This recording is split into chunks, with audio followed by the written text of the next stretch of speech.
Holidays मनाने के लिए कहीं जा रहे हो और तभी वो प्लेन क्रैश हो जाए, जिस वजह से आप सीधा जाकर गिरते हैं खतरनाक जंगल में जो चारों तरफ से कुछ खतरनाक जीवों से घिरा हुआ है। तो कहानी शुरू होती है कैलनॉन बैंक से, जहां पर हम एक रॉबरी होते हुए देखते हैं। ये चोरी 4 दोस्त मिलकर कर रहे थे जो बड़ी चालाकी से पैसों को लेकर फरार हो जाते हैं। जिसके बाद हम एयरपोर्ट का सीन देखते हैं और यहाँ हमारी मुलाकात होती है मिया नाम की एयर होस्टेस से। उसके बॉयफ्रेंड ने उसे एक लाइटर गिफ्ट किया, जिसे पाकर वो उसे कॉल करती है और फिर दोनों कुछ दिनों बाद एक हॉलीडे प्लान करने का डिसाइड करते हैं। इसी दौरान मिया की कलीग आकर उसे ज्वाइन करती है और तभी हम एयरपोर्ट पर उन्हीं 4 रॉबर्स को देखते हैं जिन्होंने अपना पूरा हुलिया बदल लिया था।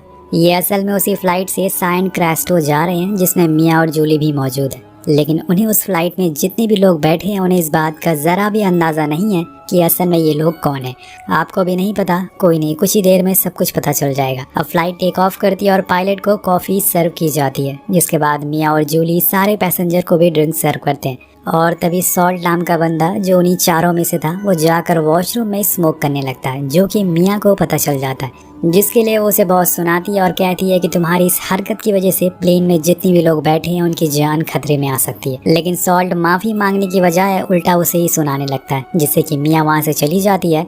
उधर एयरपोर्ट अथॉरिटी से पायलट को पता चलता है कि आगे जाकर मौसम बहुत खराब होने वाला है, इसलिए उनके लिए बेहतर होगा कि वो आगे ना जाएं और प्लेन को वापस मोड़ ले। अब पायलट मिया को बुलाकर प्लेन में अनाउंसमेंट करने को बोलता है कि वो जाकर सभी को ये बता दे कि अब हम वापस जा रहे हैं क्योंकि मौसम बहुत खराब है। लेकिन यहाँ इन 4 रॉबर्स को तो जल्दी से सैन क्रेस्टो पहुंचना था, इसलिए जॉन जो कि इनका हेड होता है वो अपने साथियों को इशारा करता है, जिसके बाद वो फौरन खड़े होकर सारे पैसेंजर और उस प्लेन को बंदी बना लेते हैं, क्योंकि अगर वो वापस गए तो उन्हें पकड़ लिया जाएगा। अब जॉन सीधा कॉकपिट में पहुंचता है और पायलट को धमकी देता है कि सैन क्रेस्टो की तरफ चलो। और बाहर फिल और सॉल्ट सारे पैसेंजर को चुप कराने में बिजी थे, लेकिन सभी पैसेंजर डरे हुए थे क्योंकि खराब मौसम की वजह से बहुत टर्बुलेंस हो रही थी और ऊपर से यह प्लेन अगवा कर लिया गया था। इसी चीज में एक लेडी बहुत चिल्ला रही थी और फिलिप उसे चुप रहने को बोलता है, लेकिन वो नहीं मानती, तो कोई चारा ना होने की वजह से वो उसे मार देता है, जिससे सभी लोग और ज्यादा डर जाते हैं। उधर कॉकपिट में गोली की आवाज सुनकर जॉन थोड़ा घबरा जाता है कि कुछ गड़बड़ तो नहीं हो गई है, और इसी का फायदा पायलट मैक्स उठा लेता है। अब वो उस पर चढ़ जाता है ताकि उसकी बंदूक उसे छीन सके, लेकिन ऐसा हो नहीं पाता और इसी हाथापाई में बंदूक से गोली चल जाती है, जो पहले तो उन्हें लगती है और फिर जाकर प्लेन के कंट्रोल सिस्टम में, जिससे कि उसमें आग लग जाती है और प्लेन डिसबैलेंस होना शुरू हो जाता है। दूसरा पायलट बहुत कोशिश करता है कि वो प्लेन को संभाल ले, लेकिन ऐसा हो नहीं पाता है, जिस वजह से उसे उस प्लेन को क्रैश कराना पड़ता है, जो जाकर एक पॉन्ड में गिरता है। अब यहाँ तेज बारिश की वजह से प्लेन में लगी आग तो बुझ जाती है, लेकिन प्लेन के आधे हिस्से में जो भी लोग मौजूद थे वो सभी मारे जाते हैं। लेकिन अभी भी कुछ लोग थे जो जिंदा बचे थे, जिसमें दोनों एयर हॉस्टेस, वो रॉबर्स जिसमें फिल मारा गया था, लेकिन जॉन, जैक और सॉल्ट तीनों भी जिंदा थे। वो उधरते ही सबको फिर से बंदी बना लेते हैं और कहते हैं कि प्लेन में जितनी भी सामान है उन्हें लेकर बाहर आओ,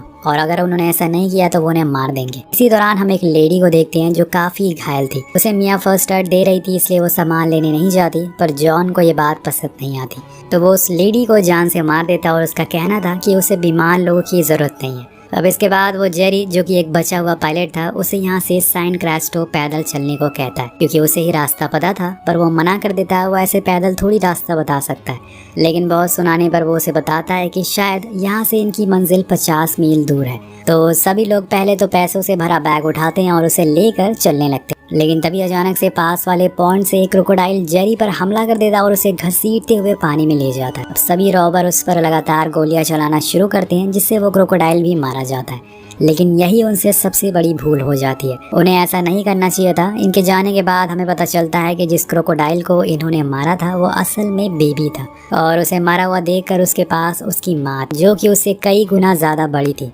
अभी अपना बेटे का बदला जरूर लेगी, लेकिन कैसे, ये आपको आगे पता चलेगा। क्या ये तीनों अपने पैसे के साथ सैन क्रेस्टो पहुंच पाएंगे या फिर सभी उस क्रोकोडाइल का शिकार बन जाएंगे? इसी सस्पेंस के साथ ये कहानी आगे बढ़ती है। काफी रात होने की वजह से वो लोग एक जगह पर रुक कर आराम करने का सोचते हैं, तो जॉन जैक को उन लोगों में नजर रखने को कहता है और खुद जाकर सो जाता है। कुछ देर बाद मिया और उसके साथ ही मिलकर एक प्लान बनाते हैं कि वो कुछ पिल्स रॉबर्स के ड्रिंक में मिला देंगे, जिससे वो भाग जाएंगे। मिया जाकर वो ड्रिंक जैक को बहला फुसला कर पिला देती है, जिससे कि वो सो जाता है। और अब इन पर नजर रखने वाला कोई नहीं था। मिया सभी की रस्सियां खोल देती है, जिससे सब जंगल की ओर बढ़ने लगते हैं और उसने जैक की बंदूक भी ले ली थी। थोड़ी देर बाद जब बारिश होने लगती है तो जॉन की आंख खुलती है और वो देखता है कि सभी पैसेंजर गायब है। इसलिए वो फौरन जैक को उठाता है और उस पर बहुत चिल्लाता है, यहाँ तक कि वो उसे मारता भी है। और फिर तीनों उन्हें ढूंढने के लिए निकल जाते हैं। उधर सभी लोग अब जंगल से काफी अंदर आ चुके थे, लेकिन बारिश की वजह से इनका चलना मुश्किल हो रहा था। लेकिन ये फिर भी जैसे तैसे आगे बढ़ते रहते हैं। उधर हम मिया के बॉयफ्रेंड रॉनी को देखते हैं, जिसे न्यूज से पता चलता है कि मिया का प्लान क्रैश हो चुका है। इसलिए अब उसे डर लगने लगा था कि कहीं उसे कुछ हो न जाए। अब वो अपने दोस्तों से कहता है कि मुझे उसे ढूंढने जाना होगा, लेकिन आखिर कैसे मुझे पता चलेगा कि वो इस समय कहाँ पर है। उधर जंगल में बारिश में सभी आगे बढ़ रहे होते हैं। जूली जो कि सबसे पीछे चल रही थी, उसे क्रोकोडाइल आकर निकल जाता और ये वही क्रोकोडाइल था जिसके बच्चे को उन लोगों ने मार डाला था। मिया बहुत कोशिश करती है कि वो कैसी भी करके अपने दोस्त को बचा ले, लेकिन वो उसे शूट भी करती है,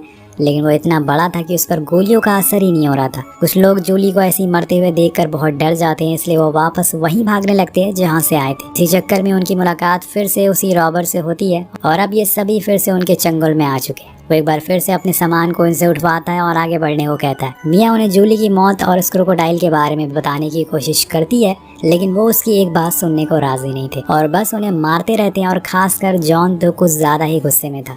वहीं दूसरी ओर रॉनी, जो अपने दोस्त वार्नर के साथ अब उसी ब्लैक बॉक्स को ट्रैक कर रहा था जो उनके प्लेन में लगा हुआ था, जिसे शायद उसे अपनी गर्लफ्रेंड मिल जाए। वो हेलीकॉप्टर से उस जगह का हर एक कोने को छान डालता है, लेकिन वो कहीं भी दिखाई नहीं देती। जिसके बाद वार्नर एक सुनसान जगह हेलीकॉप्टर को लैंड करवाता है, जहाँ पे उन्हें एक बोट भी मिलती है जिस पर बैठकर वो मिया को ढूंढने के लिए निकल जाते हैं। वहीं दूसरी ओर जॉन अभी भी उन लोगों से अपना बैग उठवा रहा था। उन्हें समझाने की बहुत कोशिश करते हैं कि जिस क्रोकोडाइल को उन्हें रात में देखा था वो बहुत ही ज्यादा बड़ा है, इसलिए उन्हें अब यहाँ से घर जाना चाहिए या फिर किसी से मदद लेनी चाहिए। अगर वो ऐसे ही आगे बढ़ते रहे तो एक एक करके सभी मारे जाएंगे। लेकिन जॉन और जैक को उनकी ये बातें झूठ लगती है।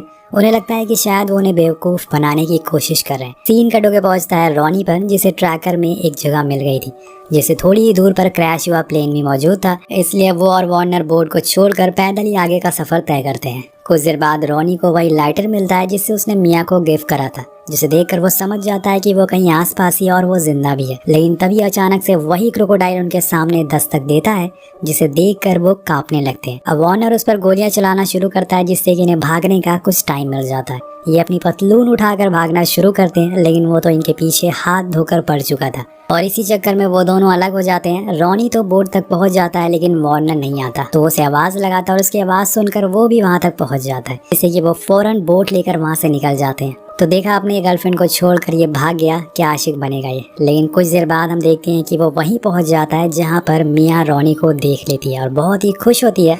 अब उन्हें लगने लगता है कि शायद वो दोनों बच जाएंगे, लेकिन तभी सॉल्ट उनकी बोट को पलट देता है और जॉनी रॉनी पर बंदूक तान देता है। लेकिन यहाँ वार्नर भी अभी बचा हुआ था, इसलिए वो पानी से निकलकर जॉनी पर बंदूक तान देता है। तो यानी कि सभी ने एक दूसरे पर बंदूक तान दी थी और सभी फंस चुके थे। अब इसी दौरान वहाँ वो क्रोकोडाइल भी आ जाता है, जो जैक को पकड़ लेता है और उसे शरीर को आधा बीच से चीर देता है। वो चिल्लाता रहता है, लेकिन सबको अपनी जान की परवाह थी और इसीलिए वो अपनी जान बचाकर भागना शुरू करते हैं। यहाँ पे जॉनी को भी यकीन हो चुका था कि मिया सच बोल रही थी। वो लोग लेक में बने एक पुराने से घर में घुस जाते हैं, जहाँ पर एक बार जॉनी और मैक्सी उन सारे लोगों को बंदूक के निशाने पर ले लेता है। और उधर एक आदमी क्रोकोडाइल को चिढ़ाने लगता है कि देख बेटा, अब मैं ऊपर आ गया हूँ तो यहाँ पर कैसे आ सकता है। लेकिन वो शायद आज किसी को आखिरी बार गाली दे रहा था, क्योंकि अगले ही पल वो क्रोकोडाइल आकर उसे दबोच लेता है और उसकी भी जान चली जाती है। उधर अंदर सभी लोग बात कर रहे होते हैं कि आखिर ये क्रोकोडाइल इतना बड़ा कैसे हो गया है और इसके ऊपर किसी भी तरह का वार असर क्यों नहीं कर रहा है। तब वार्नर उन्हें एक फ्लैशबैक स्टोरी बताता है, जो आपको पार्ट 2 में देखने को मिलेगी, जिसमें आपको पूरी तरीके से पता चल जाएगा कि ये क्रोकोडाइल असल में इतना बड़ा कैसे हो गया और ये भी यहाँ पर कैसे आया। वेल, यहाँ पर वार्नर सभी से कहता है कि अगर तुम लोग चाहो तो मैं तुम्हें अपने हेलीकॉप्टर से यहाँ से घर ले जा सकता हूँ, लेकिन उसके लिए तुम्हें मुझे कुछ पैसे देने होंगे। अब जान के आगे पैसों की क्या कीमत थी वो सभी मान जाते हैं। जिसके बाद वो मैक्स और एक लड़के को बोट लाने को कहता है और मिया को वो सारे बैग्स रखने को कहता है जिसमें पैसे भरे थे, जो कि वो ले आती है। लेकिन तभी उसके पीछे वो क्रोकोडाइल भी आ जाता है और उस घर के एक हिस्से को तोड़ देता है। इस वजह से वहां पर पानी आ गया था और उसे तैरने में आसानी हो गई थी, या फिर ये कहें कि उसे शिकार करने में। और इसी दौरान उस घर में वार्नर भी नीचे गिरने वाला होता है, लेकिन तभी मिया आकर उसे बचा लेती है उधर जॉनी और सॉल्ट दोनों बोट पर बैठकर भागने का सोचते हैं तो उन्हें रॉनी देख लेता है और उन्हें मारने की धमकी देता है, लेकिन यहाँ मिया से वार्नर संभाला नहीं जा रहा था, इसलिए उसे मजबूरन उन्हें छोड़कर यहाँ पर आना पड़ता है। और इसी का फायदा उठाकर वो दोनों बोट से भाग जाते हैं और उसी दौरान ब्रेन का पैर फिसल जाता है और वो जाकर सीधा पानी में गिरता है और अब उसका मरना तय था। फिर मिया, रॉनी और वार्नर तीनों घर के बाहर आ जाते हैं और जंगल की ओर भागने लगते हैं। वहाँ जॉनी और सॉल्ट भी बोट से जा रहे थे कि तभी उनकी बोट खराब हो जाती है क्योंकि उसमें बैग का वजन ज्यादा हो गया था। अब यहाँ जॉनी सॉल्ट को ऑर्डर देता है कि वो उसके बैग उठाए, लेकिन वो ऐसा नहीं करता और खुद के हिस्से के पैसे लेकर जाने लगता है। पर जॉन को चाहिए थे पूरे पैसे, इसलिए वो उसे मारना शुरू करता है और फिर सारे पैसे लेकर निकल जाता है। उसके जाने के बाद वहाँ वो क्रोकोडाइल आता है और सॉल्ट को अपना डिनर बना लेता है। समय के बाद सुबह हो जाती है और अब वार्नर को उन दोनों को लेकर हेलीकॉप्टर के पास गया था। मिया को लग रहा था कि वो बच गई है, इसलिए वो बहुत ही खुश होती है और उसी दौरान रॉनी उसका लाइटर भी देता है जो उसे क्रैश वाली साइड पर मिला था। जिसके बाद ये लोग बस जा ही रहे होते हैं कि तभी वहाँ जॉनी आ जाता है जो बंदूक तान देता है और कहता है कि वो इस हेलीकॉप्टर से जाएगा, लेकिन ये बस 2 ही सीटर है, इसलिए मिया और रॉनी को वहीं रुकना पड़ेगा।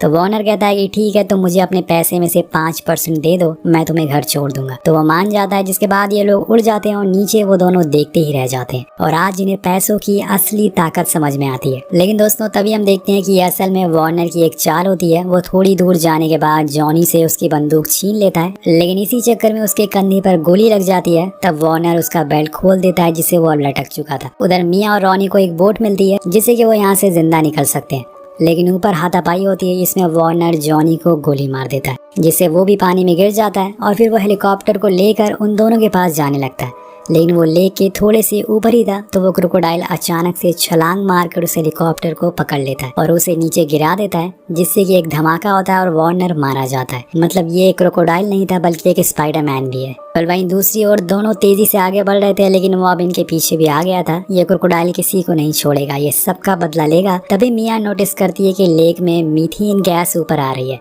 इसलिए वो बोट में रखे पेट्रोल को पानी में गिरा देती है और फिर उसे लाइटर से आग जला देती है। इस वजह से एक बहुत ही बड़ा धमाका होने लगता है और उसी में फाइनली वो क्रोकोडाइल भी मारा जाता है। कुछ ही देर बाद उन्हें वो ब्लैक बॉक्स भी मिल जाता है जिसे लेकर वो वापस घर लौट आते हैं। आज भी हम देखते हैं कि मिया को उस दिन के बुरे सपने आते हैं, लेकिन क्या पता ये बस एक सपना ना हो बल्कि हकीकत हो। आपको क्या लगता है, क्या लेक के नीचे किसी तरह की फैक्ट्री या फिर कोई बेसमेंट है जिसमें से वो मीथेन गैस आ रही थी, या फिर नीचे किसी तरह का एक्सपेरिमेंट हुआ था जिसकी वजह से ये क्रोकोडाइल इतने बड़े हो गए थे? ये सभी चीजें आपको पार्ट 2 में जानने को मिलेगी, जिसके लिए आपको नीचे लिखना होगा पार्ट 2। यही कहानी खत्म होती है। मिलते हैं आपसे अगली वीडियो में। Thank you so much watching.